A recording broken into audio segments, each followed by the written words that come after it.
Hello everyone. आज देखिएगा solid state में आज सबसे इंपॉर्टेंट पार्ट पढ़ने वाले हैं।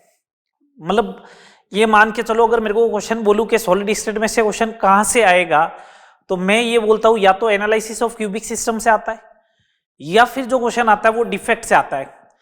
दोनों साइड बराबर प्रोबेबिलिटी है। तो आज अपन पढ़ने वाले एनालिसिस ऑफ क्यूबिक सिस्टम। करें स्टार्ट। चलो, एनालिसिस ऑफ क्यूबिक सिस्टम में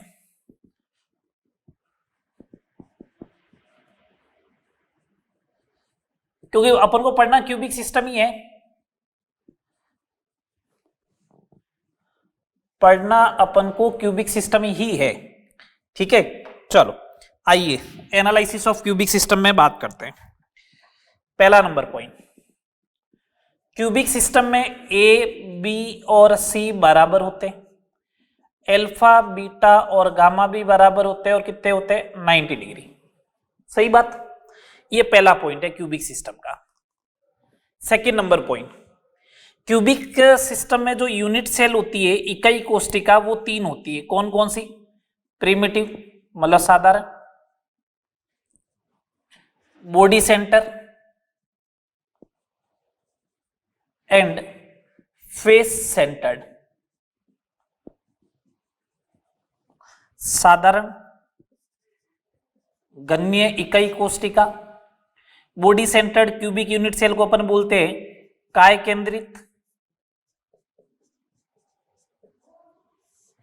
और इसको बोलते हैं फलक केंद्रित। ठीक है बात, अब सुन लो बात को आगे। Third number point, cubic unit cell है तो इसके अंदर कॉर्नर कितने होंगे? क्यूब के कॉर्नर कितने होते हैं? 8। ठीक है, फेस कितनी होती है? फलक 6। क्यूब एक रूम को कंसीडर करें, कॉर्नर 8 होते हैं। आप क्यूब के देख लो, फेस एक पीछे वाली दीवार, एक सामने वाली, एक लेफ्ट वाली, एक राइट वाली, एक टॉप, एक बॉटम, 6 फेस हो गए। ठीक है, कॉर्नर 8, फेस 6। भुजा कितनी है? एज कितनी है? भुजाएं कितनी है? काउंट कर लेना, 12 होगी। ये क्यूबिक सिस्टम है अपना। देखो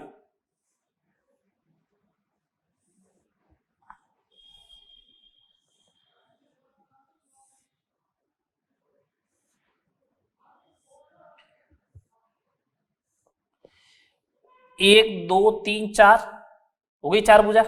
1 2 3 4 5 6 7 8 9 10 11 12 भुजाएं। ठीक है, 8 कॉर्नर। ये देखो एक सिंपल सा क्वेश्चन दे रखा है आपके मॉड्यूल के अंदर कि फेस एफ लिखते हैं, कॉर्नर को लिखा हुआ वर्टेक्स और एज को लिखा हुआ ई। तो एक बात बताओ, ये कॉर्नर वी प्लस एफ जो होगा वो ई प्लस 2 के बराबर होना ही चाहिए या नहीं होना चाहिए? एज का मतलब ई, तो 12 प्लस 2 14 और 8 प्लस 6। सही बात है। तो ऐसे क्वेश्चन भी बनाते हैं, तो इनको रट्टा नहीं मारे, सिंपल सा याद हो जाए। ठीक है, फोर्थ नंबर। अच्छा, बॉडी डायगोनल कितने होंगे? चलो बॉडी डायगोनल की बात कर लेते हैं पहले। बॉडी डायगोनल भी कितने, इसी के अंदर बात कर लेते हैं। जो सेंटर से पास हो, बॉडी सेंटर से, तो एक मतलब 2 विपरीत कॉर्नर से एक बॉडी सेंटर होगा, तो 8 कॉर्नर है, तो 8 कॉर्नर से बॉडी डायगोनल कितने हो जाएंगे? 4। ठीक है, फोर्थ नंबर पॉइंट पे बात करते हैं। फोर्थ नंबर पॉइंट पे बात करते हैं, फेस डायगोनल की लंबाई कितनी होगी? फेस डायगोनल की लंबाई कितनी होगी? तो सिंपल सी बात है, ये फेस डायगोनल बनेगा, ये ए तो ये √2 है। ठीक है, बॉडी डायगोनल की लंबाई, बॉडी डायगोनल की लंबाई, बॉडी डायगोनल की लंबाई होती है √3 है। कैसे? बॉडी डायगोनल ये वाला बनेगा, ये वाला बॉडी डायगोनल है, ये ए हो गया, ये √2a हो गया, पाइथागोरस थ्योरम लगाओ, ये √3a हो जाएगा। समझ में आ रही है बात? बोलिए। अब मैं इन पॉइंट्स को नाम दे देता हूं, इन पॉइंट्स को नाम दे देता हूं। इसको 1, इसको 2, इसको 3, इसको 4। इसको 5, इसको 6, इसको 7 और इसको 8। मैं बोल रहा हूं पॉइंट नंबर 1, पॉइंट नंबर 1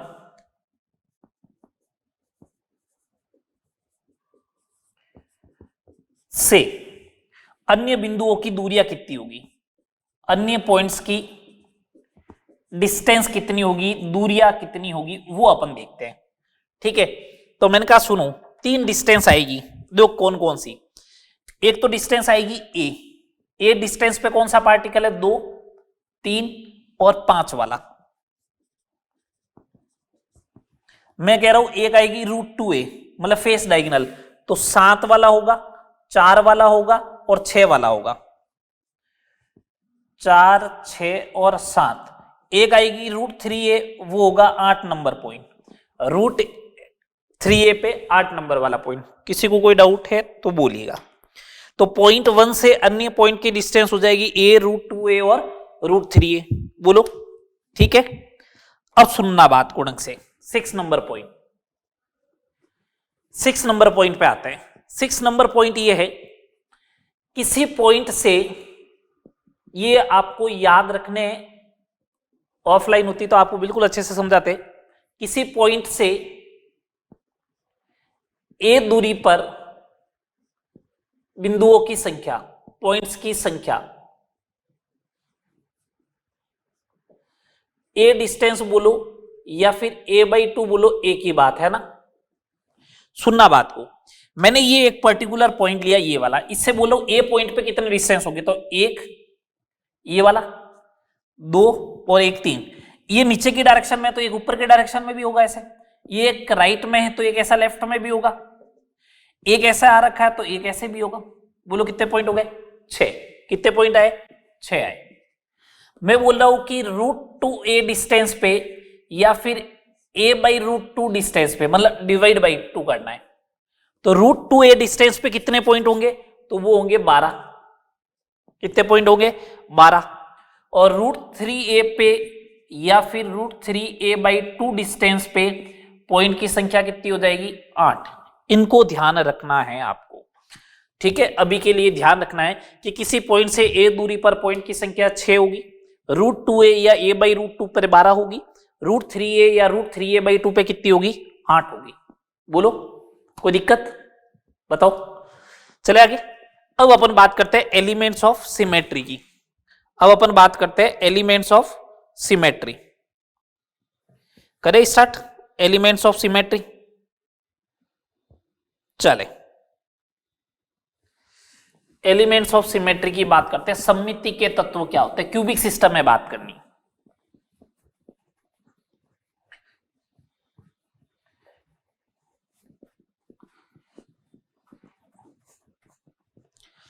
इनके क्वेश्चन सबके एक साथ करेंगे, है ना।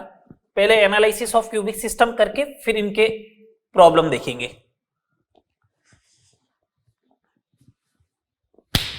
देखो एलिमेंट्स ऑफ सिमेट्री,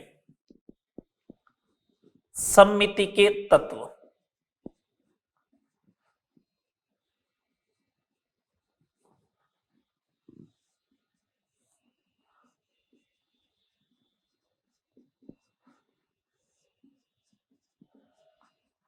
सममिति के तत्व, एलिमेंट्स ऑफ सिमेट्री, सममिति के तत्व। सुनना बात को, सममिति के तत्व क्या होते हैं, एलिमेंट्स ऑफ सिमेट्री। सममिति के तत्व मतलब ऐसे एलिमेंट्स है जिसके करस्पॉन्डिंग सिमेट्री आएगी, जिसके करस्पॉन्डिंग क्या आएगी, सिमेट्री आएगी। देखो कौन कौन से होते हैं, कौन कौन से होते हैं। सबसे पहले क्यूबिक सिस्टम में ही बात कर रहे हैं अपन बात करते हैं सेंटर ऑफ सिमेट्री, सममिति केंद्र, सममिति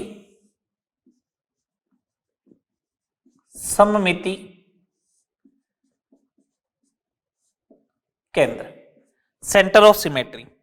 सेंटर ऑफ सिमेट्री एक ऐसा पॉइंट है, ऐसा पॉइंट जिससे सारे कॉर्नर की डिस्टेंस क्या हो, बराबर हो। ऐसा पॉइंट जिससे ऑल कॉर्नर की डिस्टेंस सेम हो।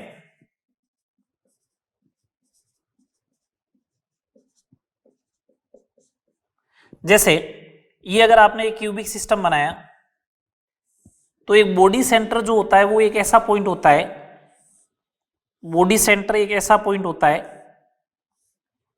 ये इससे इस कॉर्नर की डिस्टेंस √3a/2, बॉडी सेंटर से इस वाले कॉर्नर की डिस्टेंस भी √3a/2, इसका मतलब सारे कॉर्नर की डिस्टेंस कितनी हो जाएगी √3a/2। तो सेंटर ऑफ सिमेट्री जो होता है COS वो होता है बॉडी सेंटर, वो कौन सा होगा बॉडी सेंटर, एक ही पॉइंट है जिससे सारे कॉर्नर की डिस्टेंस क्या आएगी सेम आएगी। समझ में आ गई बात। सेकंड नंबर आता है plane of symmetry. Plane of symmetry सममिति का तल,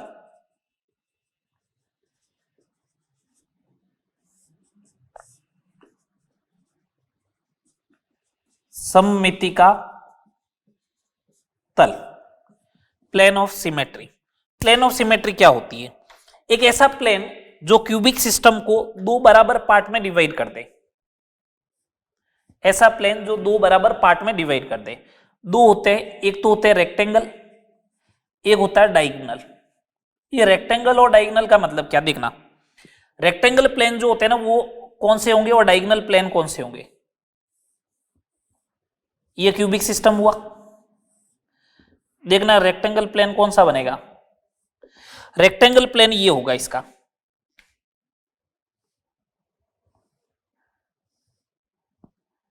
ये रेक्टेंगल प्लेन है, ये वाला, ये रेक्टेंगल प्लेन है।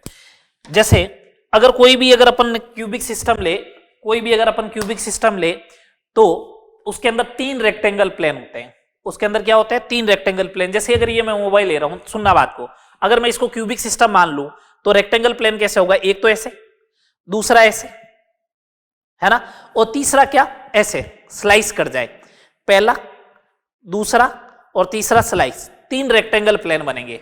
आ रही बात समझ में? तो रेक्टेंगल प्लेन होंगे तीन, ये लो। अब बात करते हैं डायगोनल प्लेन कौन से होते हैं। तो मैंने कहा डायगोनल प्लेन देखो कौन सा होगा,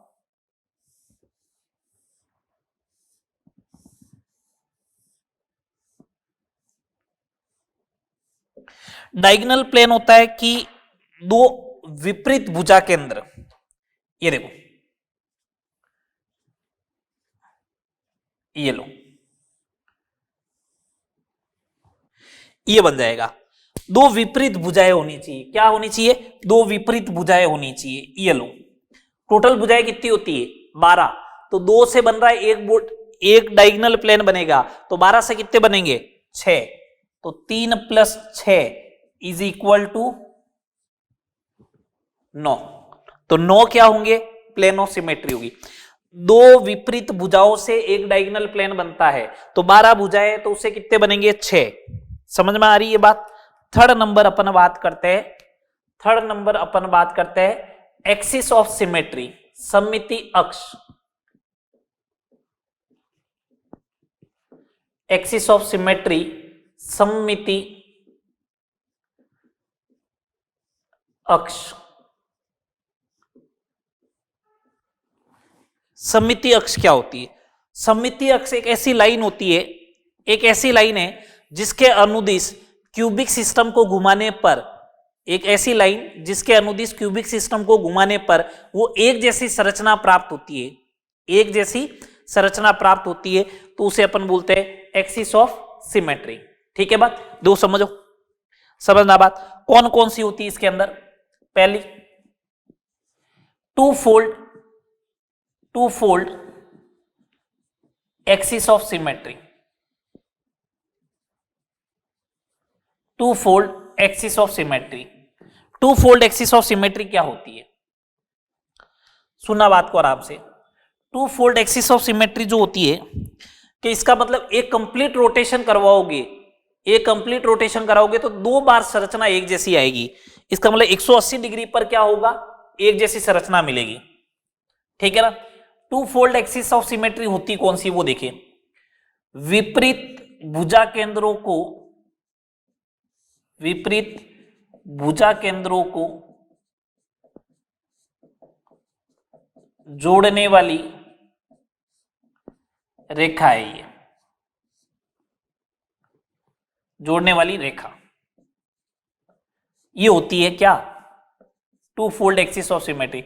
अब दो विपरीत भुजा केंद्र है तो भुजा केंद्र मतलब दो विपरीत भुजाओं से एक two fold axis of symmetry बनेगी। 12 है तो 12 से 6 बन जाएगा।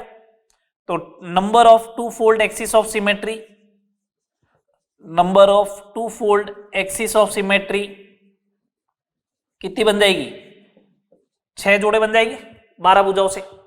ठीक है, सेकेंड नंबर बात करते हैं। सेकेंड नंबर बात करते हैं three fold axis of symmetry. Three fold axis of symmetry, ये देखो three fold axis of symmetry जो होती है ये होती है किससे बनेगी? ये किससे बनेगी three fold axis of symmetry? वो देखना आप, ये बनती है बॉडी डायगोनल के अनुदिश रेखा, बॉडी डायगोनल के अनुदिश रेखा। इसका मतलब बॉडी डायगोनल जो होता है वो खुद three fold axis of symmetry की तरह कार्य करता है। तो number of three fold axis of symmetry कितनी हो जाएगी?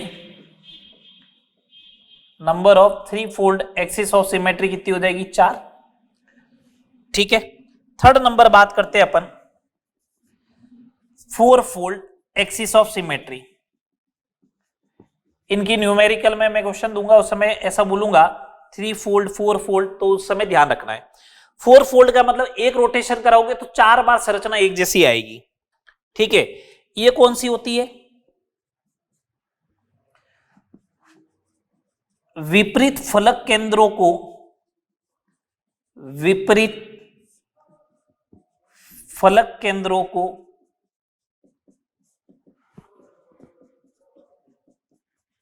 जोड़ने वाली रेखा है। विपरीत फलक केंद्रों को जोड़ने वाली रेखा जो होती है उसी को बोलते हैं four fold axis of symmetry. Second number point, number of four fold axis of symmetry जो होती है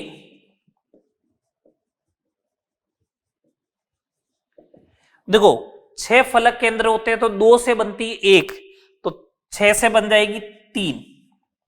तो अगर मेरे से बोला जाए, मैं एक डायग्राम बना रहा हूं उसमें ये तीनों एक्सप्लेन कर रहा हूं कि कौन कौन सी होगी। एक अपन ये क्यूबिक सिस्टम ले, ये लो एक क्यूबिक सिस्टम है, इसमें two fold axis of symmetry कहाँ है, थ्री फोल्ड कहाँ है, उसको अपन डिसाइड करते हैं।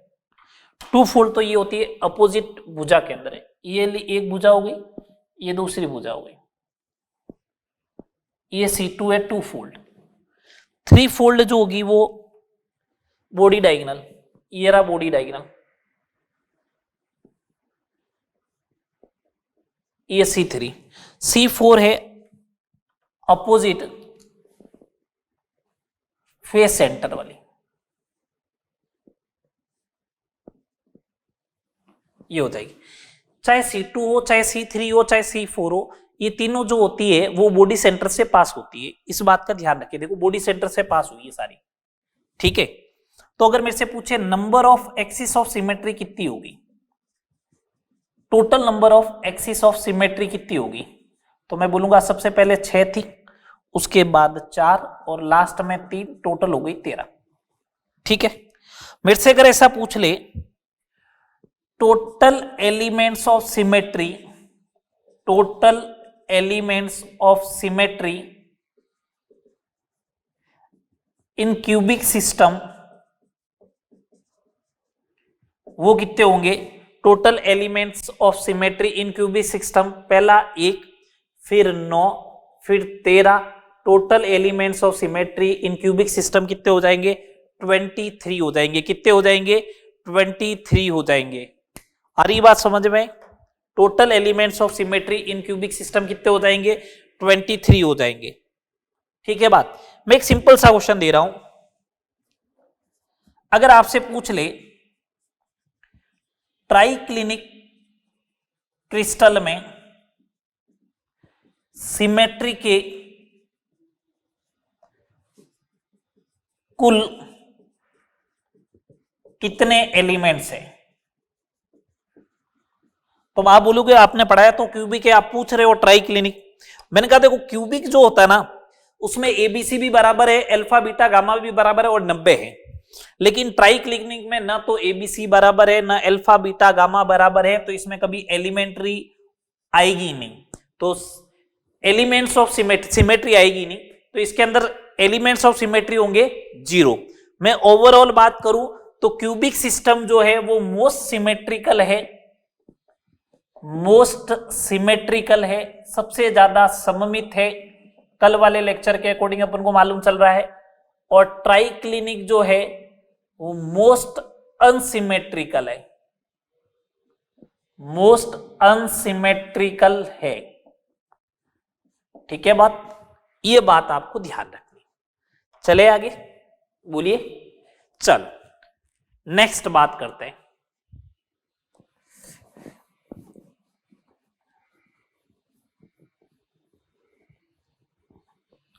नेक्स्ट बात करते हैं परमाणुओं का यूनिट सेल में योगदान कितना होगा, contribution of atoms in unit cell.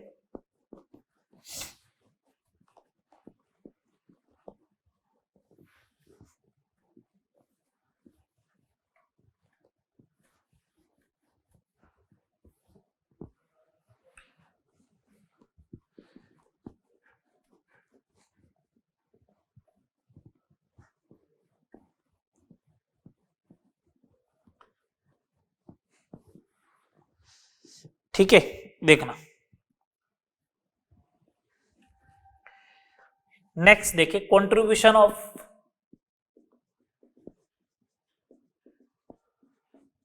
Atoms in unit cell.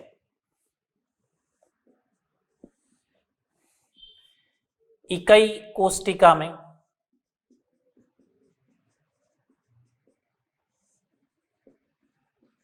परमाणुओं का योगदान। ठीक है, समझिए, समझना बात को। मैं क्या करता हूं, क्यूबिक सिस्टम बना रहा हूं, समझना बात को।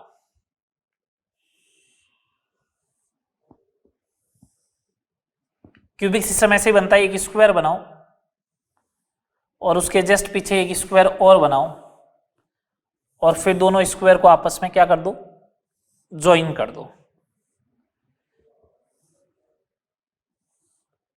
ये लो, मैंने इसके अंदर 3 रेक्टेंगल प्लेन देखे। मैंने बोला ना 3 रेक्टेंगल प्लेन होंगे। कैसे, एक तो स्लाइस कटेगी, ये जैसे एक तो ऐसे आएगा, एक ऐसे आएगा, एक स्लाइस कटेगी, 3। तो मैंने इसमें देखो 3 प्लेन ले लिए। ये देखो,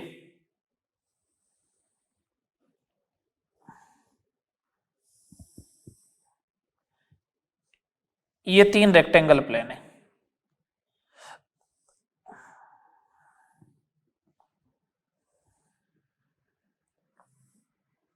ये 3 रेक्टेंगल प्लेन है।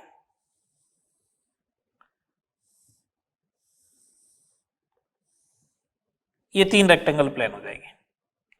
ठीक है, इनको आपस में ज्वाइन कर दीजिएगा इस टाइप से।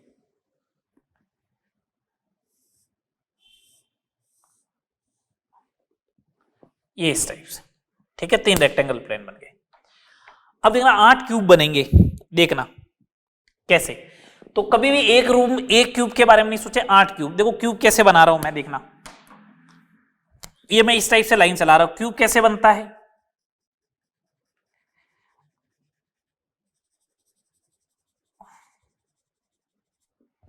एक स्क्वायर होना चाहिए, ये लो एक स्क्वायर, दूसरा स्क्वायर होना चाहिए, ये लो दूसरा स्क्वायर, फिर इनको आपस में ज्वाइन कर दो, ये लो ज्वाइन कर देंगे।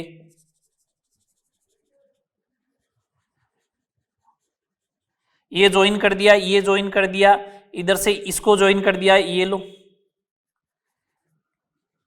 ये लो। ठीक है, और इधर से ये ज्वाइन कर दिया, हो गया एक। इसी टाइप से एक अब ये पीछे वाला लो और एक इसके जस्ट पीछे, 2 हो गए, 2 ऊपर होंगे, 2 इधर होंगे, 2 इधर होंगे, 8 होंगे या नहीं होंगे। मैंने एक पार्टिकल रख रखा था वो यहां पे, ये मैंने एक पार्टिकल रख रखा है। अगर मैंने ये पार्टिकल रख रखा है तो सुनना बात को ढंग से, ये बड़े वाले क्यूब में एक पार्टिकल रख रखा है, अगर मैंने इस बड़े वाले क्यूब को 8 क्यूब में डिवाइड किया तो ये छोटे वाले क्यूब के कहां पे आ रहा है, कॉर्नर पे आ रहा है। तो 8 यूनिट सेल 8 क्यूब के कॉर्नर पे आएगा, आठों के आठों पे आएगा। तो एक एटम 8 क्यूब में जा रहा है तो एक क्यूब में उसका कितना पार्ट जाएगा, 1/8। समझ में आ रहा है? ये जो पार्टिकल रखा है, देखो अगर 8 क्यूब बनाता हूं तो इसके कॉर्नर पे गया तो उसके पीछे वाले के भी कॉर्नर पे जाएगा, इधर वाले के कॉर्नर पे, इसके भी कॉर्नर पे, इसके भी कॉर्नर पे, इस पे की कॉर्नर, उसके पीछे वाले के भी कॉर्नर पे, उसके पीछे वाले के भी कॉर्नर पे। तो आठों के कॉर्नर पे एक atom is equal to 8 cube. तो 1 cube is equal to 1/8 atom नहीं आएगा क्या? आएगा ना। तो कॉर्नर का योगदान कितना होता है, कॉर्नर का योगदान या कंट्रीब्यूशन, दो मैं डायग्राम से समझा रहा हूं, 1/8 होना चाहिए। अब क्या करो, आप इन दो क्यूब को एक मिला दो, इस पूरे को एक क्यूब मानो, तो ये यहां पे आएगा, तो ये हो गई भुजा, ये भुजा का क्या होगा, केंद्र। तो कॉर्नर का जगह अब इस बार एज सेंटर का कंट्रीब्यूशन की बात करेंगे। एज सेंटर का कंट्रीब्यूशन कितना होगा, तो देखो ये इस वाले क्यूब के भी एज सेंटर पे होगा, इधर वाले के भी होगा, ऊपर वाले के भी होगा, इधर वाले के भी होगा। 4 में जा रहा है तो एक में कितना आएगा, 1/4। फिर क्या करो, आप पूरा ये वाला ले लो, तो ये फेस होगी, इस फेस के सेंटर पे आया, इसके भी फेस के सेंटर पे, इसके भी फेस के सेंटर पे, दो क्यूब के फेस के सेंटर पे आया तो एक क्यूब में 1/2 आएगा। तो फेस सेंटर का कंट्रीब्यूशन कितना होगा, फेस सेंटर का कंट्रीब्यूशन कितना होगा, 1/2। और आप इस पूरे को एक बड़ा क्यूब मानते हो तो ये कौन सी पोजीशन पे आता है, सेंटर पे आता है, बॉडी सेंटर पे आता है, तो ये पूरे में एक ही होगा। तो बॉडी सेंटर का कंट्रीब्यूशन कितना होगा, बोलिए 1। बॉडी सेंटर का कंट्रीब्यूशन कितना हो जाएगा, 1। तो ये contribution of atom in unit cell आ गया। कोई दिक्कत बोलो, नहीं। Next, effective number of atom in unit cell. Effective number of atoms in unit cell, इकाई कोष्टिका में प्रभावी परमाणुओं की संख्या। इकाई कोष्टिका में प्रभावी परमाणुओं की संख्या। Number of atoms in, effective number of atoms in unit cell 3 है अपने पास।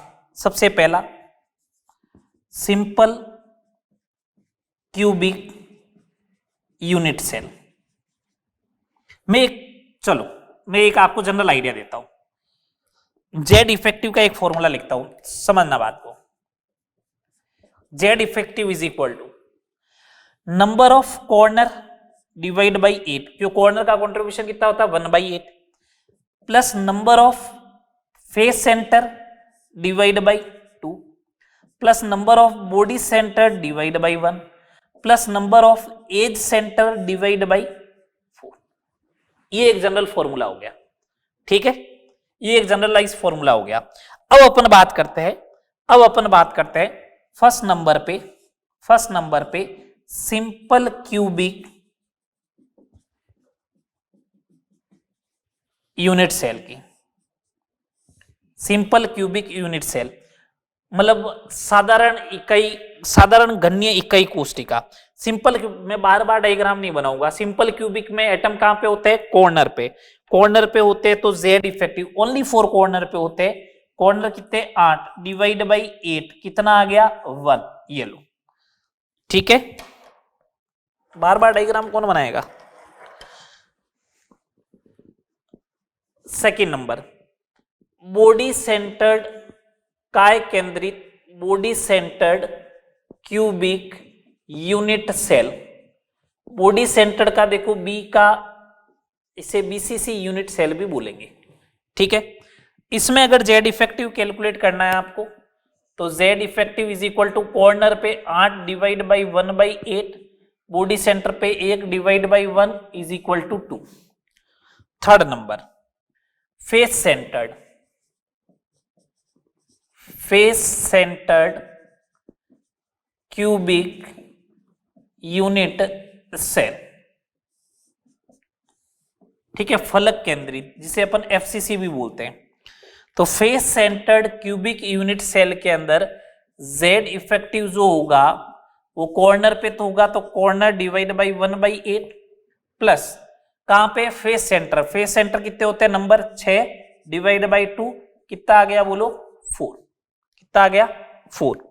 समझ में आ रही है बात? चले आगे, चलो नेक्स्ट बात करते हैं अपन, नेक्स्ट बात करते हैं।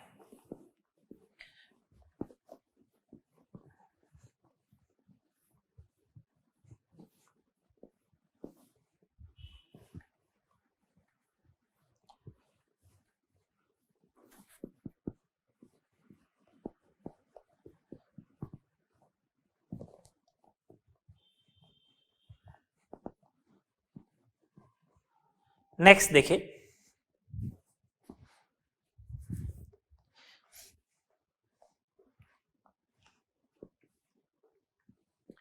Relation between A and are.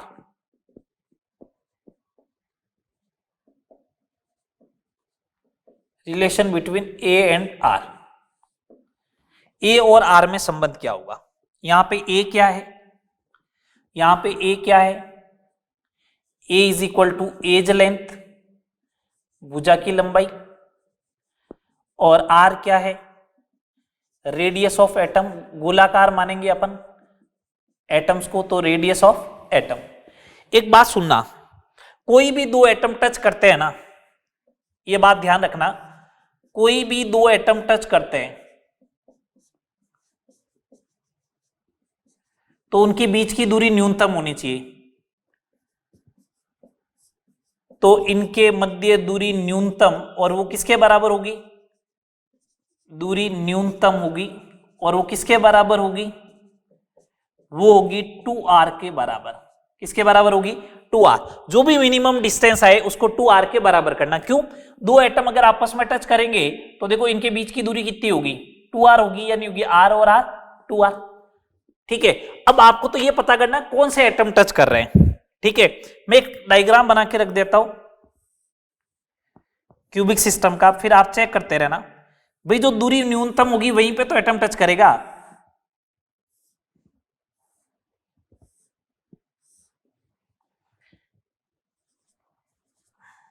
Simple cubic का बना के रख देते हैं। सुनना बात को ढंग से, मैं कह रहा हूं मेरे को टच कौन करेगा, जो मेरे बिल्कुल नजदीक होगा वही तो टच करेगा। अब यहां से 1 किलोमीटर दूर है वो थोड़ी टच करेगा मेरे को, है ना। तो टच करने की कंडीशन यही है कि डिस्टेंस मिनिमम होनी चाहिए, और उस मिनिमम डिस्टेंस को किसके बराबर करोगे, 2r के बराबर करोगे। अब सिंपल क्यूबिक में, तो सिंपल क्यूबिक में कौन कौन सी डिस्टेंस होती है ये अपने लिख रखा आ जाते ही।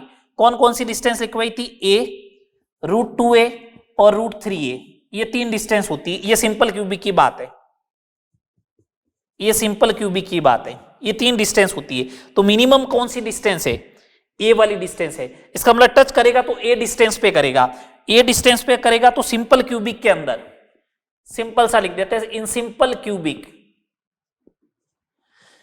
यूनिट सेल में ए पे टच करेगा, तो ए पे टच करेगा तो 2r हो जाना चाहिए, ए बराबर, ए इज इक्वल टू 2r, बोलो कि नहीं। ठीक है, अब अपन बात करते हैं बीसीसी की। बीसीसी में एक पार्टिकल यहां पे और आएगा तो ये वाली डिस्टेंस और आ जाएगी, तो a आएगा, √2a आएगा, √3a भी आएगा, और √3a/2 भी होगी। अब ये बताओ √3 होता है कितना, 1.7 डिवाइड बाई 2 0.85, तो ये सबसे कम हो गई, ये सबसे कम हो गई। तो अगर मैं बात करूं बीसीसी के अंदर, तो सबसे मिनिमम डिस्टेंस जो है वो √3a/2 है। तो यहां पे टच करेंगे और टच करने वाली डिस्टेंस किसके बराबर होनी चाहिए, 2r के। यही क्वेश्चन था इस बार नीट 2020 में, उसने तो सीधा ये बोला r बताओ कितना होगा, √3/4, और a की वैल्यू दे रखी थी 288 पिकोमीटर, ऐसा कुछ दे रखा था। ठीक है, कल अपन क्वेश्चन करेंगे तब उनको डिस्कस भी करेंगे। ठीक है बात। थर्ड नंबर अपन बात करते हैं एफसीसी यूनिट सेल। तो एफसीसी के अंदर पार्टिकल एक और आएगा, यहां पे यहां पे आएगा तो a आएगा, √2a आएगा, √3a आएगा और √2a डिवाइड बाई 2 आएगा। तो सबसे कम डिस्टेंस ये हो गई इस बार। अगर सबसे कम ये हो गई तो एफसीसी यूनिट सेल में बात करूं, एफसीसी यूनिट सेल में अगर बात करूं तो √2a/2 जो होगा वो 2r के बराबर आएगा। ये लो a और r में रिलेशन हो गए सारे। किसी को कोई दिक्कत बोलो? नहीं? चले आगे। चलो नेक्स्ट हेडिंग लगाओ, पैकिंग एफिशिएंसी, संकुलन दक्षता,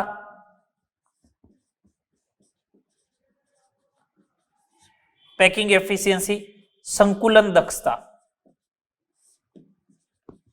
मतलब संकुलन दक्षता का मतलब ये होता है कि परमाणु जो है वो यूनिट सेल का कितना भाग घेरते हैं, कितना भाग घेरते हैं। अगर पैकिंग फ्रैक्शन पूछा जाए, संकुलन भिन्न पूछा जाए, क्या पूछा जाए? पैकिंग फ्रैक्शन, तो ये होगा परमाणुओं द्वारा घेरा गया भाग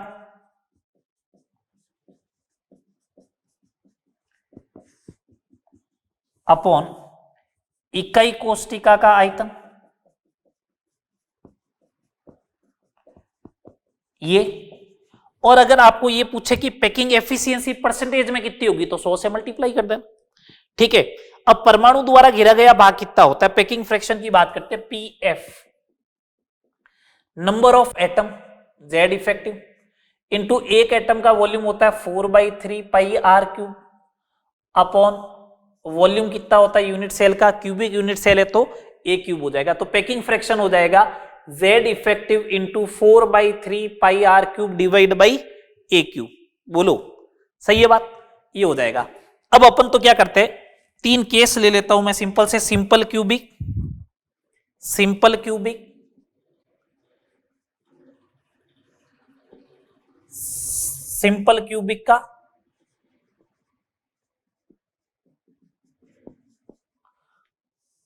सिंपल क्यूबिक यूनिट सेल आएगी तो उसकी पैकिंग फ्रैक्शन कैलकुलेट करनी है मेरे को। जैसे तो जेड इफेक्टिव कितना होता है, 1 4/3 pi are cube upon A cube. A cube की जगह मैं वैल्यू पुट कर देता हूं 8 आर क्यूब, तो आर क्यूब से आर क्यूब कैंसिल हो गया, 4/3 इंटू 8 इंटू पाई, 4 पाई ये हो जाएगा 2, तो पाई/6 आ जाएगा पैकिंग फ्रैक्शन। पैकिंग एफिशिएंसी चाहिए, संकुलन दक्षता इन परसेंटेज चाहिए, तो पाई/6 इंटू 100 ये हो जाएगा 52.4% और ये आएगा 0.524।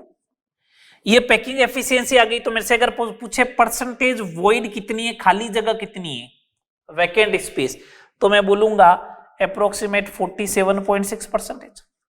ये लो, कुछ भी पूछे, ठीक है, रट्टा नहीं मारे, वहां पे कैलकुलेट कर ले, रिजल्ट याद रखे 52.4 आएगा। सेकंड बात करें बीसीसी यूनिट सेल की, बीसीसी यूनिट सेल की, तो पैकिंग फ्रैक्शन कैलकुलेट कर लो।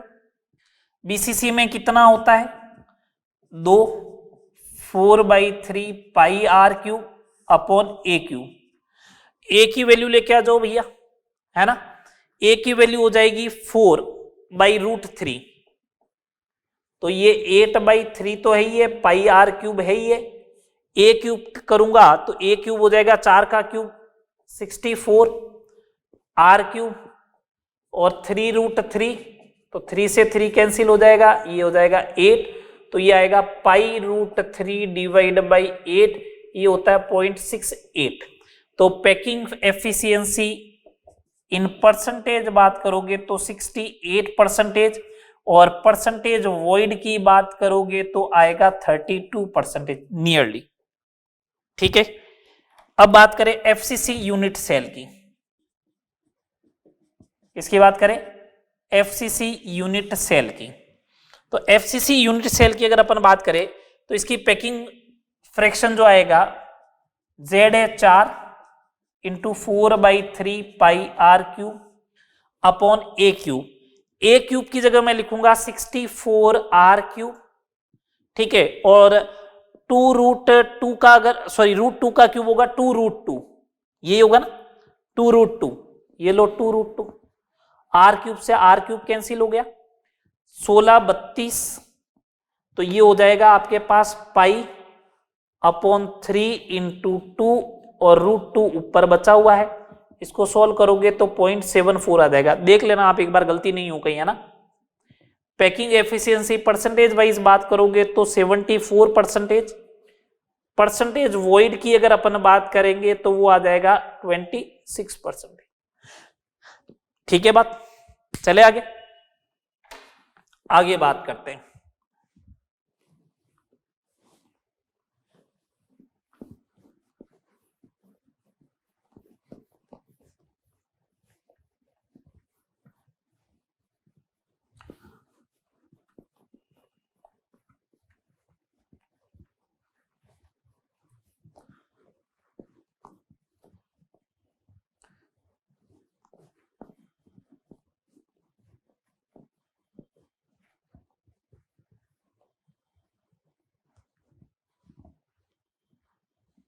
तो नेक्स्ट एनालिसिस के अंदर देखिए क्यूबिक सिस्टम के,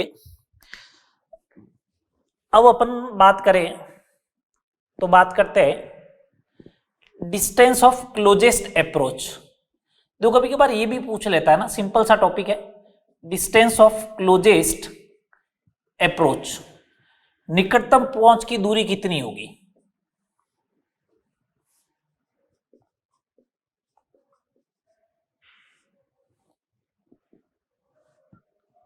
या ऐसे बोल दो क्लोजेस्ट डिस्टेंस बिटवीन एटम, ऐसे लिख दो heading, closest distance between atom, closest distance between atom.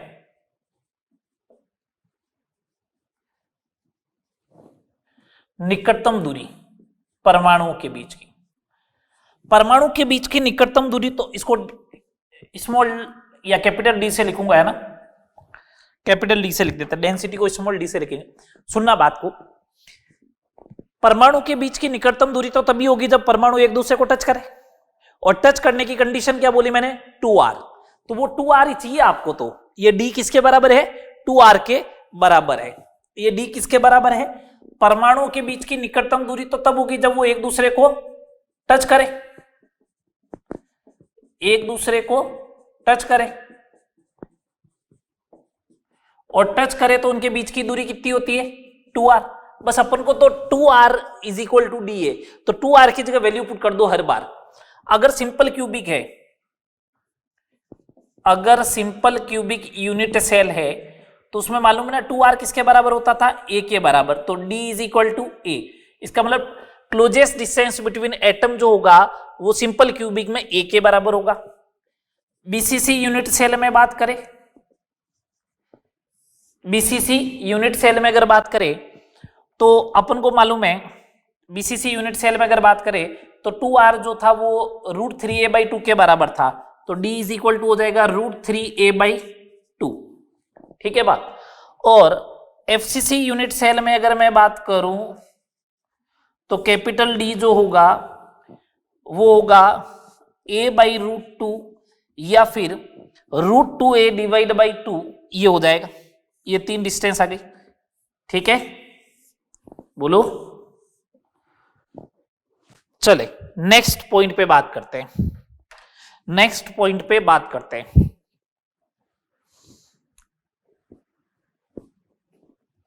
Coordination number,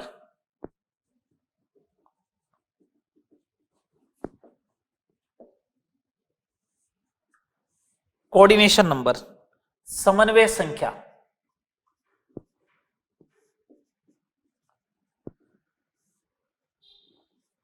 coordination number, समन्वय संख्या क्या होती है कोऑर्डिनेशन नंबर? कोऑर्डिनेशन नंबर का मतलब होता है कि किसी भी एटम के नियरेस्ट नेबरिंग एटम कितने, निकटतम पड़ोसी परमाणु कितने हैं, उसी को अपन क्या बोल देंगे, अपन उससे बोलेंगे कोऑर्डिनेशन नंबर। जैसे अगर ये अपना घर है, इसके जस्ट पास में इधर घर है, इसके जस्ट पास में इधर घर है, उसके जस्ट पीछे घर है, तो इसका मतलब कोऑर्डिनेशन नंबर 3 हो जाएगा। ये निकटतम पड़ोसी है। उसके आगे वाला भी पड़ोसी है लेकिन वो कोऑर्डिनेशन नंबर नहीं होगा, वो सेकंड कोऑर्डिनेशन नंबर होगा, थर्ड कोऑर्डिनेशन नंबर होगा। तो मैं ऐसा बोलूं, कोऑर्डिनेशन नंबर का मतलब होता है कि किसी परमाणु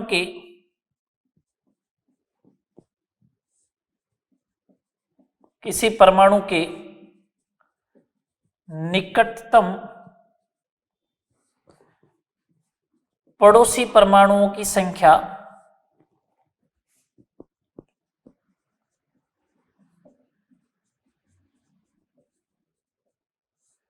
समन्वय संख्या कहलाती है। समन्वय संख्या कहलाती है। किसी परमाणु के निकटतम पड़ोसी परमाणु की संख्या जो है वो आपको क्या कहलाएगी? समन्वय संख्या, कोऑर्डिनेशन नंबर कहलाएगा। ठीक है बात? तो सुने बात को, इंग्लिश में अगर बोलूं तो नियरेस्ट नेबरिंग एटम हो जाएगा। सिंपल सी बात है, nearest neighbouring atoms of a particular atom. ठीक है, पर्टिकुलर एटम के लिए नियरेस्ट नेबरिंग एटम कितने हैं उसी को अपन क्या बोलते हैं? कोऑर्डिनेशन नंबर बोलते हैं। ठीक है बात? सुनो बात को, किसी परमाणु के निकटतम पड़ोसी परमाणु की जो संख्या है वो आपको क्या कहलाएगी? समन्वय संख्या कहलाती है। अब सुनना बात को, निकटतम पड़ोसी कौन होगा? जो टच करेगा वही तो निकटतम पड़ोसी होगा। निकटतम पड़ोसी कौन होगा? जो टच करेगा वो। टच करने वाली डिस्टेंस आपको लिखा रखी है मैंने सारी, टच करने वाली डिस्टेंस आपको लिखा रखी है। जैसे देखो, सबसे पहला केस लेते हैं सिंपल क्यूबिक, और एक मैं प्रूव करके भी बताऊंगा। सिंपल क्यूबिक यूनिट सेल ली मैंने, जैसे सिंपल क्यूबिक यूनिट सेल लिया है ना। सिंपल क्यूबिक यूनिट सेल में टच करने की डिस्टेंस क्या है? किस डिस्टेंस पे टच करते हैं? ये लिखा हुआ ए डिस्टेंस पे। ठीक है, टच करने की डिस्टेंस जो है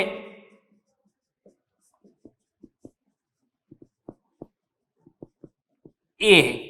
इसका मतलब जो निकटतम पड़ोसी होगा वो ए डिस्टेंस पे होगा। बोलो, जो निकटतम पड़ोसी होगा वो स्मॉल ए डिस्टेंस पे होगा। और बताओ ए डिस्टेंस पर कितने पार्टिकल होते हैं? ए डिस्टेंस पर कितने पार्टिकल होते हैं? ए डिस्टेंस पे, ए दूरी पर कणों की संख्या, पार्टिकल की संख्या 6 लिखवा रखी है। तो इसका मतलब कोऑर्डिनेशन नंबर जो होगा वो कितना होगा? 6 होगा। बोलिए, कोऑर्डिनेशन नंबर कितना हो जाएगा? 6 हो जाएगा। समझ में आ रही है बात? सेकेंड नंबर बात देखें, सिंपल क्यूबिक के बाद में बीसीसी यूनिट सेल हो अगर, तो बीसीसी यूनिट सेल में टच करने की डिस्टेंस ये रही √3a/2। टच करने की जो डिस्टेंस है वो कितनी है? √3a/2। √3a/2 है, इसका मतलब √3a/2 पर निकटतम पड़ोसी होगा। तो √3a/2 दूरी पर कणों की संख्या कितनी होगी वो बताओ आप। तो कणों की संख्या कितनी होगी बोलो? 8। तो इसका मतलब कोऑर्डिनेशन नंबर कितना हो जाएगा बीसीसी के अंदर? 8। एफसीसी में मैं आपको प्रूव करके बताऊंगा, डायग्राम भी बना के बताऊंगा। ठीक है, लेकिन पहले अपन डायरेक्ट रिजल्ट देख लेते हैं, उसके बाद डायग्राम भी बना देता हूं। एफसीसी यूनिट सेल है अगर, एफसीसी यूनिट सेल है अगर, तो एफसीसी यूनिट सेल में देखिएगा, एफसीसी यूनिट सेल में टच करने की डिस्टेंस वो पड़ी है सामने। टच करने की डिस्टेंस वो है √2a/2 या फिर a/√2। और अपन को मालूम है √2a/2 दूरी पर कणों की संख्या कितनी होगी? 12। कितनी होती है? 12। तो कोऑर्डिनेशन नंबर जो होता है, कोऑर्डिनेशन नंबर जो होता है एफसीसी यूनिट सेल में वो कितना होगा? 12 होगा। एफसीसी यूनिट सेल में कोऑर्डिनेशन नंबर कितना होगा? 12 होगा, 12 होगा। आ रही बात समझ में? चले आगे, एफसीसी यूनिट सेल में कोऑर्डिनेशन नंबर कितना हो जाएगा? 12 हो जाएगा। अब मैं देखो प्रूव करके बता रहा हूं।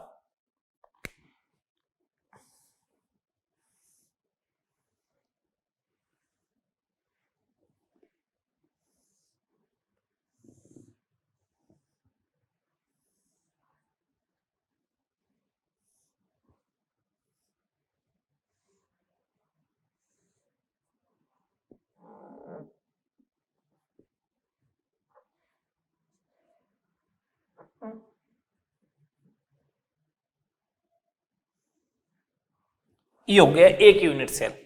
इस क्यूबिक सेल को दूसरी यूनिट सेल के साथ कंबाइन करता हूं, ये लो।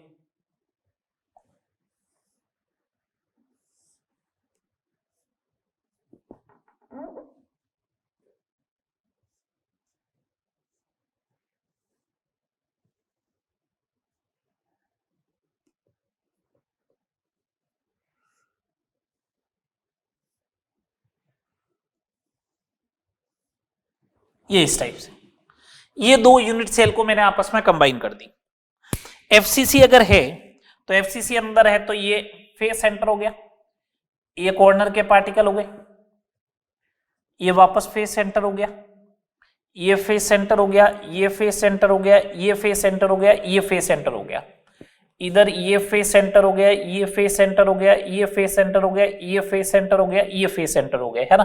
कॉर्नर पे तो पार्टिकल है ही है,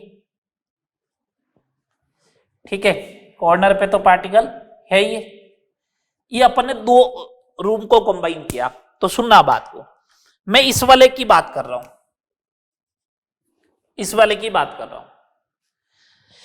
ये देखना यहां से डिस्टेंस कितनी है, पहले आराम से अच्छे से तसल्ली से बताओ।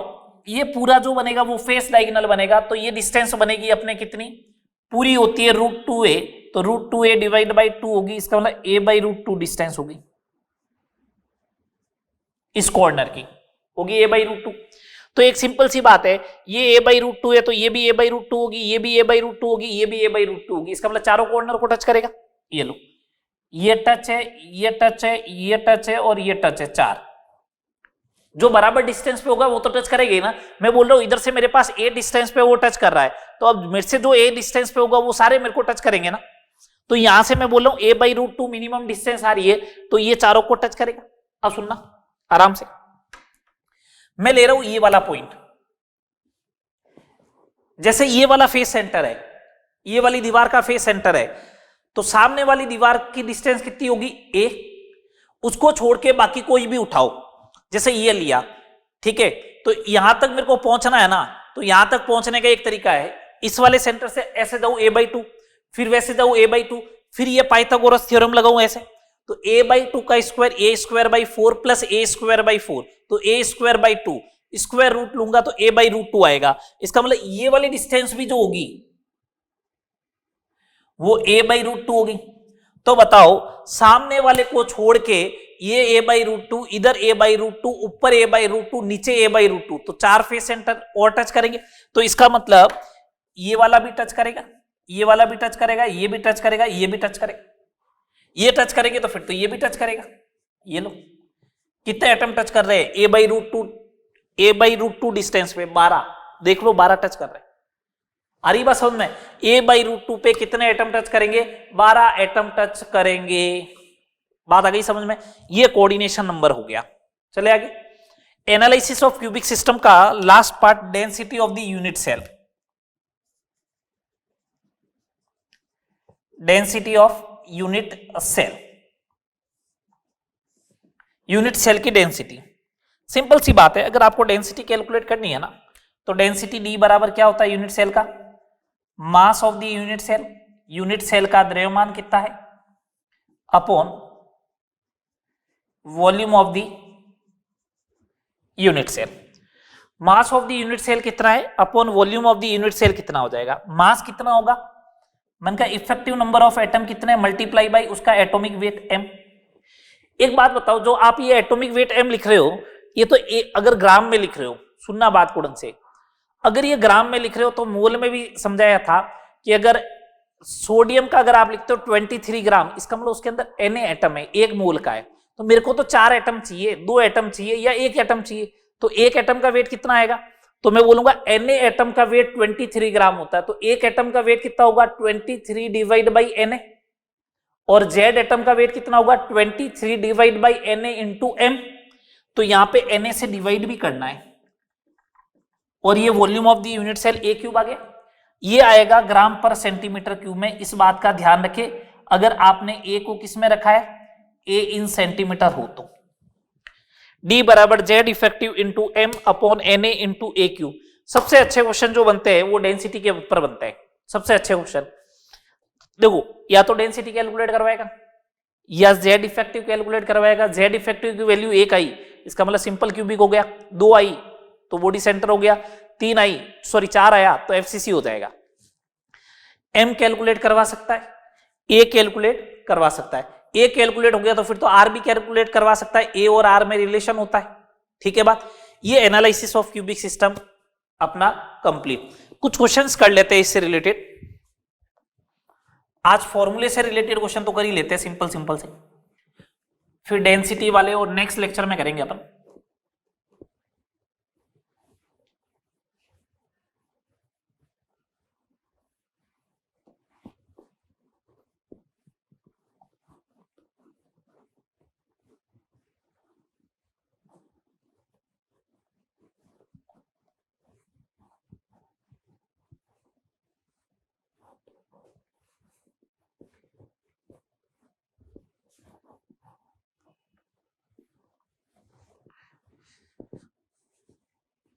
चलो देखो फॉर्मूले वाले क्वेश्चन देखो, फॉर्मूला ऑफ द कंपाउंड क्या होगा, सिंपल सिंपल सी प्रॉब्लम बता रहा हूं। जैसे एक्स कॉर्नर पे और वाई बॉडी सेंटर पे है ना, बॉडी सेंटर पे, तो आपको पूछा फॉर्मूला क्या होगा। क्यूबिक है ना, क्यूबिक यूनिट सेल है, पहली बात ये ध्यान रखें। तो अपन सिंपल सा बोलेंगे effective number of x atom, effective Z किसको रिप्रेजेंट करता है, इफेक्टिव नंबर ऑफ एटम किसके, एक्स के। कॉर्नर कितने होते हैं 8 इंटू कॉर्नर का कंट्रीब्यूशन 1/8 तो कितना आएगा 1। Effective number of atom of Y, body center एक ही होता है, डिवाइड बाई 1 ही आएगा। तो फॉर्मूला क्या हो जाएगा सिंपल सा, फॉर्मूला हो जाएगा सिंपल सा एक्स वाई, फॉर्मूला क्या हो जाएगा सिंपल सा एक्स वाई हो जाएगा, ठीक है। Second number question, second number question, x अगर कॉर्नर पे और वाई जो है वो फेस सेंटर पे, तो फॉर्मूला क्या होगा, तो फॉर्मूला क्या होगा, तो तरीका सेम रहेगा। Effective number of atom of X 8 into 1/8 is equal to 1। Effective number of atom of Y face center पे है, तो फेस सेंटर होते हैं 6 इंटू 1/2 इज इक्वल टू 3। तो फॉर्मूला क्या हो जाएगा सीधा अपने लिए, फॉर्मूला हो जाएगा XY3, फॉर्मूला क्या हो जाएगा सीधा XY3। चलो आगे थर्ड नंबर देखिए, मेरे को बोले एक्स कॉर्नर पे है, वाई जो है वो अल्टरनेट फेस सेंटर पे। मैं कुछ टाइम के लिए होल्ड करता हूं, आप फॉर्मूला बताएं। एक्स कॉर्नर पे है, वाई अल्टरनेट फेस सेंटर पे। आप वीडियो को पॉज करके अगर इस क्वेश्चन को करेंगे तो इसमें से काफी लोग आप ये आंसर देने वाले हैं X2Y3, गलत है, ठीक है। X2Y3 इज गलत। सुने बात को क्यों, अब आप कह रहे हो कि 6 फेस सेंटर होता है तो अल्टरनेट का मतलब आधे पे होना चाहिए 3 पे, बात आप सही कह रहे हो। अगर फेस सेंटर ऐसा होता ना कि कंटिन्यू, सुनो बात को, अल्टरनेट का मतलब क्या होता है, अगर जैसे ये 6 जने खड़े हो इस टाइप से, ये 6 जने, मैं कह रहा हूं कि इसमें 3 बॉयज और 3 गर्ल्स है, तो कोई भी पास पास में नहीं होने चाहिए।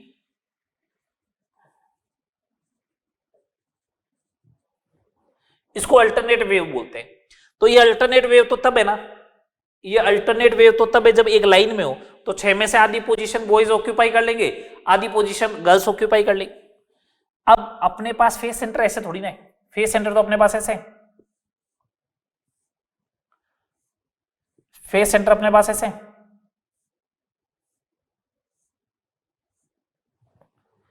अगर आपने यहां पे रखा पार्टिकल, तो इसके पास वाले पे कहीं पे नहीं होना चाहिए। जैसे मैंने इस बोर्ड पे रखा तो इसका पास वाला ये है जो इससे टच करेगा, इस दीवार से ही तो ये जा रहा है, इसी वाली दीवार के कॉर्नर से ही तो ये वाली दीवार निकलेगी, फेस सेंटर जाएगा।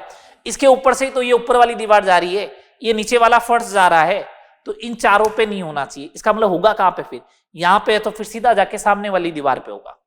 इसका मतलब दो ही हुए, इसका मतलब दो ही हुए। यहां पे है तो यहां पे होना चाहिए, यहां पे होगा तो यहां पे होगा, इधर होगा तो इधर होगा। तो दो ही तो फेस सेंटर काम में आए। तो अगर मैं z ऑफ दी x बोलूं तो z ऑफ दी x कितने हैं? 8 into 1/8 is equal to 1। z of the y बोलूं तो 2 ये होंगे, divide by 2 is equal to 1। इसका मतलब फॉर्मूला जो होगा वो क्या हो जाएगा? xy हो जाएगा। फॉर्मूला क्या हो जाएगा? xy। ठीक है, नेक्स्ट देखें, समझ में आई बात? ये क्वेश्चन नंबर 4, आपको बोले कि x कॉर्नर पे है, ठीक है, y आपको बोल दे अल्टरनेट एज सेंटर मतलब भुजा केंद्र पर है, तो फॉर्मूला क्या होगा? अब वही तरीका रहेगा अल्टरनेट एज सेंटर का भी, अल्टरनेट एज सेंटर का भी वही तरीका रहेगा। ये देखो, अगर आपने यहां पे रख दिया तो इन साइड से जाने वाली इन दो कॉर्नर से जितनी भी भुजाएं जाती है ना, वहां पे नहीं होना चाहिए। तो एक तो ये भुजा जाती है, यहां पे नहीं रखना है, एक भुजा ये जाती है, यहां पे नहीं रखना है, एक भुजा यहां पे जाती है, नहीं रखना है। तो इसका मतलब यहां पे तो होगा, फिर यहां पे तो होना चाहिए फिर। ठीक है, अब सिमिलर वे में सुनना बात। अब इन दो कॉर्नर से जो भुजाएं जाती है, ये और ये, यहां पे नहीं होना चाहिए, तो फिर तो यहां पे होगा। फिर इन दो कॉर्नर से जो भुजाएं जाती है, ये और ये, यहां पे नहीं होना चाहिए, फिर तो यहां पे होना चाहिए। बोलो, तो इसका मतलब कितने एज सेंटर आ गए? 4 आ गया। तो z ऑफ द x जो आएगा वो 8 divide by 8 is equal to 1, और z ऑफ द y जो होगा, z ऑफ द y जो होगा 4 डिवाइड बाई एज सेंटर का कंट्रीब्यूशन भुजा केंद्र का 1/4, ये आ गया। किसी को डाउट है तो बताओ। हो गए 4 क्वेश्चन, ये सिंपल से। अब कुछ क्वेश्चन ऐसे आते हैं जिसमें अब हटाने की बात करेगा। वो बोलेगा यहां से हटा दिया गया, तो बताओ फॉर्मूला क्या आएगा? ठीक है, जैसे x कॉर्नर पे, y जो है वो फेस सेंटर पे। यदि कॉर्नर के एक परमाणु को हटा दिया जाए, कॉर्नर के एक परमाणु को हटा दिया जाए, तो फॉर्मूला ज्ञात करो। तो सिंपल सा तरीका है। पहले कॉर्नर कितने होते थे? 8। अब कॉर्नर कितने होंगे? 7। तो 7 into 1/8 is equal to 7/8। z of the y कितना होगा? फेस सेंटर पे तो 3। फॉर्मूला क्या हो जाना चाहिए? देखो, x 7/8 y 3, तो x 7 y 24, x 7 y 24। बोलो, आया समझ में? बात क्लियर? बताओ। इस टाइप से क्वेश्चन बनते हैं। और देखो, तो इसी वाले क्वेश्चन में और कैसे ट्रेंड बदल सकता हूं मैं? कैसे ट्रेंड बदल सकता हूं? देखो, इसको ये पार्ट दे देते, चलो अपन। मैं क्वेश्चन ऐसे लिख दूं, एक फलक विकर्ण के अनुदिश सभी परमाणुओं को हटा दिया जाए।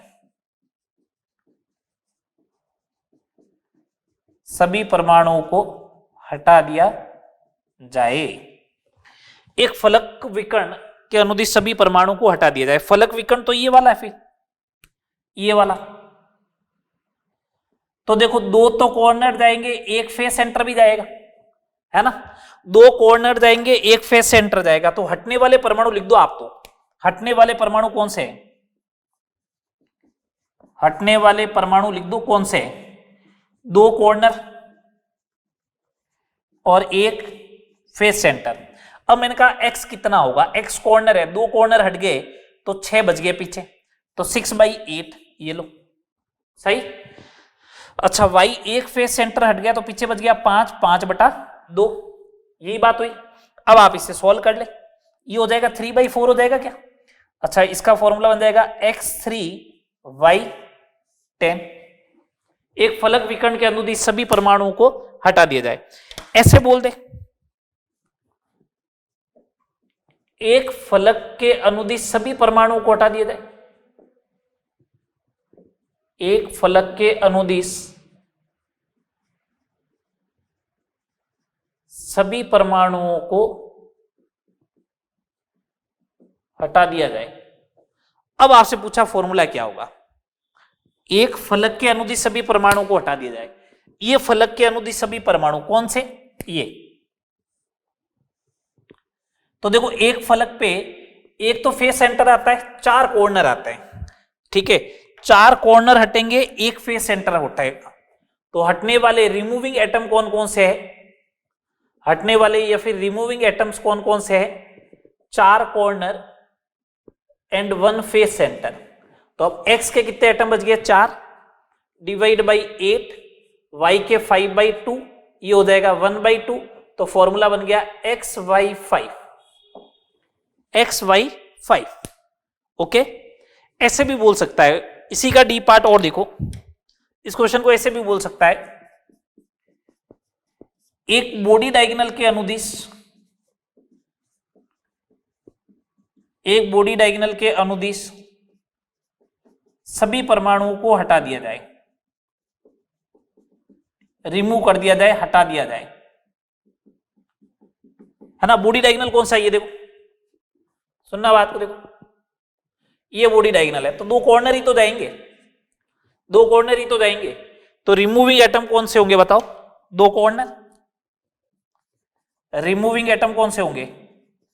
2 कॉर्नर। बोलो, अगर 2 कॉर्नर रिमूविंग एटम्स है तो फॉर्मूला होगा x6/8 y3, ये हो गया 3/4, तो xy4, ये इसका सिंपलेस्ट फॉर्मूला हो जाएगा। समझ में आ रही बात? समझ में आए 5 क्वेश्चन? आगे और देखो, फॉर्मूले बेस्ड क्वेश्चन और देखो जो फॉर्मूले से रिलेटेड हो।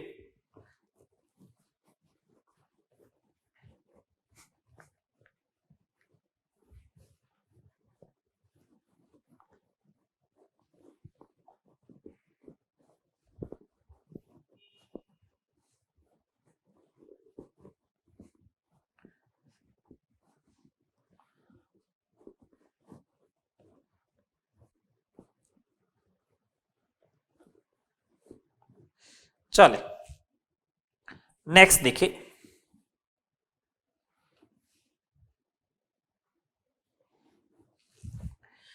Question number 6। बोला ए कॉर्नर पे, ठीक है, बी जो है वो फेस सेंटर पे, सी जो है वो बॉडी सेंटर पे है, डी एज सेंटर पे, ठीक है। First part, formula of the compound क्या होगा? इसमें पूरे के पूरे हटाने वाले कंसेप्ट सारे अपन सीख लेंगे। फॉर्मूला ऑफ द कंपाउंड क्या होगा पहला। दूसरा, यदि एक फलक के अनुदिश, फलक के अनुदिश सभी परमाणुओं को हटा दिया जाए, अनुदिश सभी परमाणुओं को हटा दिया जाए,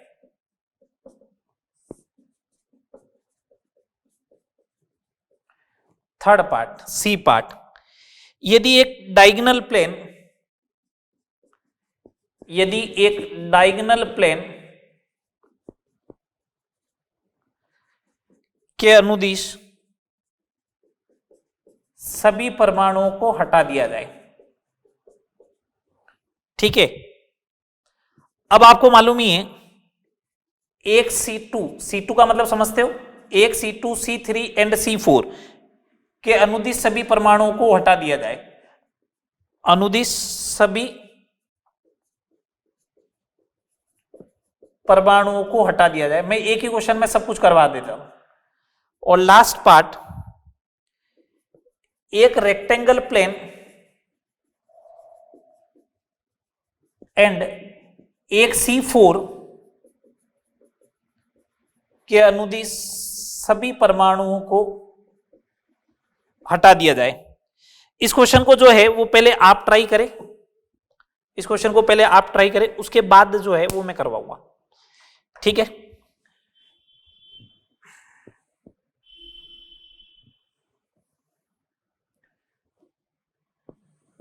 ये एक टेबल टाइप से ही बना देता हूं क्योंकि सारे केस इधर लिखे हुए हैं, है ना। इधर लिख देता हूं रिमूविंग एटम कौन कौन से है, ये लो। उसके बाद ए कितना बचा, बी कितना बचा, सी कितना बचा और डी कितना बच रहा है उसके बारे में बात कर लेते हैं, है ना। ये लो, तो उससे अपन को मालूम चल जाएगा फॉर्मूला क्या आना चाहिए। ये लो और इधर आ जाएगा फॉर्मूला।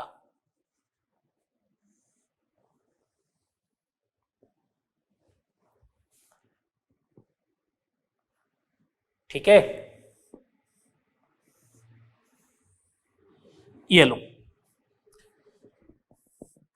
5 केस है, 5 में से पहला केस अपन नहीं बनाएंगे, उसका डायरेक्ट फॉर्मूला लिखने वाला हूं मैं, जब तक तुम लोग सोल्व कर लोगे मेरे हिसाब से। ये लो टेबल बन चुकी है, सिंपल सी बात है। ए कॉर्नर पे है तो ए का 8/8, बी फेस सेंटर पे तो 6/2, 1/1 सी का, डी 12 एज सेंटर होते हैं /4, तो फॉर्मूला बन गया AB3CD3। ये फॉर्मूला बना AB3CD3 सबसे पहले तो। अब मैं इधर क्यूबिक बना लेता हूं, इधर ये आपका क्यूब बन गया, देखो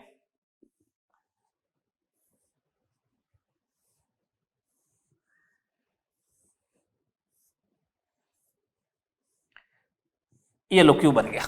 ठीक है, अब बोला आपको कि यदि एक फलक के अनुदिश सभी परमाणुओं को हटा दिया जाए, ये फलक मान लिया आपने, ये वाली फलक, तो 4 कॉर्नर गए, 4 कॉर्नर गए, 4 कॉर्नर का मतलब 4 ए हट गए, ये लो। ठीक है, एक फेस सेंटर हट गया, एक फेस सेंटर हट गया तो एक बी हट गया, बॉडी मतलब एज सेंटर 1 2 3 4, 4 ये भी गए, 4 ये भी गए, डी। बॉडी मतलब बॉडी सेंटर जाएगा क्या, नहीं जाएगा, नहीं जाएगा, इसका मतलब क्या हो गया, बॉडी सेंटर नहीं जाएगा मतलब यही जाएंगे बस, सही बात। अब सुनो, ए के कितने एटम बच गए, 4 हट गए तो पीछे एटम बच गए 4, 4 हो गए तो इफेक्टिव जेड ए कितना होगा 4/8, इसका मतलब 1/2, ये लो, है ना। बी 1 हट गया पीछे बच गए 5, तो जेड ऑफ द बी 5/2, ये लो। सी एक का 1 है तो Z of the C is equal to 1। बारी यही डी की, 4 हट गए पीछे बच गए 8, तो Z of the D 8/4 is equal to 2। तो फॉर्मूला होना चाहिए ए 1/2, बी 5/2, सी और डी 2। 2 से सॉल्व कर लो इसे, ये आना चाहिए सबसे पहली बार में फॉर्मूला। बोलिए, सबसे पहले फॉर्मूला यही आना चाहिए था। ठीक है, सेकेंड नंबर, यदि एक डायगोनल प्लेन के अनुदिश सभी परमाणुओं को हटा दिया जाए, डायगोनल प्लेन ऐसे बनेगा भैया, ये इसके अनुदिश, ये डायगोनल प्लेन बनेगा। आप जिस रूम में बैठे हो वीडियो देख रहे हो उसका डायगोनल प्लेन ले लो, डायगोनल प्लेन कल समझाया था, अपोजिट भुजा से पास होना चाहिए। तो मैं तो देखो सिंपल सी एक बात बोलूंगा, 1 2 3 4 तो कॉर्नर जाएंगे, सिंपल सी बात है, तो 4 कॉर्नर तो हटने वाले, सीधे दिख भी रहे इसके अंदर, तो 4 कॉर्नर हटेंगे। अब बारी आई फेस सेंटर की, अब बारी आई फेस सेंटर की, अगर ये ऐसे जाएगा ना तो ऊपर वाला और नीचे वाला फेस सेंटर दोनों लेके जाएगा, तो 2 बी भी हटेंगे। एज सेंटर की बात करोगे तो एज सेंटर एक तो ये वाला जाएगा और एक ये वाला जाएगा, 2 एज सेंटर भी जाएंगे, तो 2 डी भी जाएंगे। अच्छा बॉडी सेंटर जाएगा क्या, 100% जाएगा बॉडी सेंटर भी, तो इसका मतलब एक सी भी उड़ गया, ये लो उड़ गया। तो चलो ए के कितने एटम बच गए, 4, ए के 4 एटम बचे तो Z of the A is equal to 1/2, B के 2 एटम उड़ गए तो पीछे बच गया 4, तो Z of the B is equal to 4/2 is equal to 2, C पूरा उड़ गया 0, डी 2 उड़े पीछे बच गया 10, तो Z of the D is equal to 10/4। तो फॉर्मूला क्या होना चाहिए, ए 1/2, बी की वैल्यू 2, डी की वैल्यू 5/2। तो अगर ये 2 से सॉल्व होगा तो ए बी 4 डी 5, बोलिए ए बी 4 डी 5 इसका आंसर आना चाहिए। सही बात बोल रहा हूं। चलो अगली बात देखें, अगली बात देखना, एक C2 C3 C4 के अनुदिश ये बना रहा हूं, देखो सुनना बात को, कौन कौन से हटेंगे, चाहे C2 लो, चाहे C3 लो, चाहे C4, बॉडी सेंटर से तो पास होगा ना। अगर बॉडी सेंटर से पास होगा इसका मतलब एक C तो गया, C पूरा हट गया। अगर C पूरा हटता है तो C तो 0 हो गया, ये लो C 0। आगे बात करते हैं। अच्छा C2, अब जब तक ये मालूम नहीं होगा ना C2 होता क्या है तब तक बैठे रहो। C2 होता है अपोजिट भुजा केंद्र, अपोजिट एज सेंटर। तो इसका मतलब 2 एज सेंटर जाएंगे, अपोजिट ए सेंटर, 2 एज सेंटर जाएंगे, 2 एज सेंटर गए। C2 देख लिया। C3 बॉडी डायगोनल होता है, तो बॉडी डायगोनल होता है तो सिंपल सी बात हो गया, 2 कॉर्नर गए, 2 कॉर्नर गए तो पीछे कितना बच गया 6। बारी आई C4 अपोजिट फेस सेंटर, तो 2 फेस सेंटर भी गए, ये लो। अब लिखो क्या हुआ, गड़बड़ कहां हो गया, गड़बड़ हो गया ना, 2 कॉर्नर गए तो 2 कॉर्नर ही लिखो ना, ये लो 2 कॉर्नर गए तो पीछे बच गया 6, 6 बच गया तो 6/8, इसका मतलब 3/4, ये लो। बी 2 गए तो पीछे बच गए 4, तो इसके 2 हो गए। सी पूरा चला गया, डी 2 चले गए, डी 2 चले गए तो 5/2, 10/4 का मतलब 5/2। हाँ सोल्व कर लो इसको, ए 3/4, बी 2, सी 5/2, A3 B8 C10, A3 B8 C10 इसका आंसर आना चाहिए D10, सॉरी ये D है ना, ये D है, D10। कोई दिक्कत?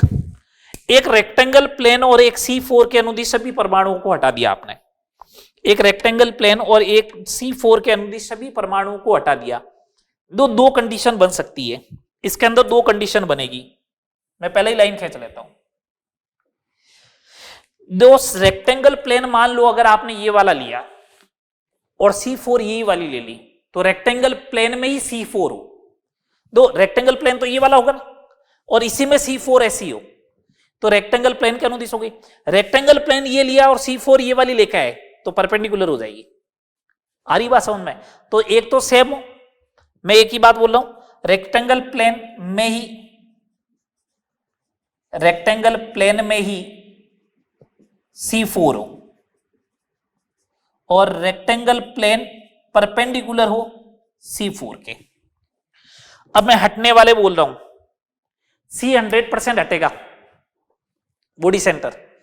ऐसे जाऊंगा ना तो एक फेस सेंटर तो ये जाएगा, एक सामने वाली दीवार का जाएगा 2, एक बॉटम वाला जाएगा 3, एक ऊपर वाला जाएगा 4, 4 उड़ गए बी, 4 उड़ गए बी, तो बी कितने बच गए, बी बच गया 2, बी बच गया 2, तो जेड ऑफ दी बी कितना आएगा 1, सी 0।